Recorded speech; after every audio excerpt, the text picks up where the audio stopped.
দেবে। তোমারটা এখন আমি দেবো। আরে আমি বাবু, আমার এডো থালা ধুয়ে দিলে তোর অনেক পুণ্য হবে রে বোকা। চল ধুয়ে দে, ধুয়ে দে। মানে এটা কিন্তু বাড়াবাড়ি হচ্ছে মানা। বাড়াবাড়ি কিছুই হয়নি, আমি বাবু আর আমাকে অনেকে ভগবানের মতো মানে। চল তুইও মান, এটা ধুয়ে দে যা। তো বামুন তো কি হয়েছে মানা? যেটা বলছি সেটা কর, ধুয়ে দেবি।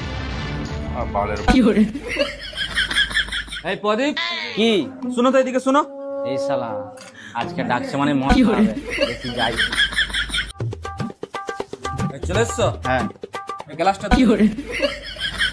তুমি আমাকে গ্লাস ধুয়ে ডেকেছো? হ্যাঁ, আমি তোমাকে গ্লাস ধুয়ে ডেকেছি। আমি গ্লাস দিতে পারবো না। তুই এই বাবুনের গ্লাস ধুতে মানা করতেছ? হ্যাঁ, জানিস তো আমি কি করতে পারি? শালা এই বাবুনের গ্লাস ধুয়ে দিলে তোর অনেক পুণ্য হবে বে বোকাচোদা। চল যা, ধুবে যা, গ্লাসটা ধুয়ে লে আয়। বামুনটা তো বিশাল শুরু করেছে মানে এবারে।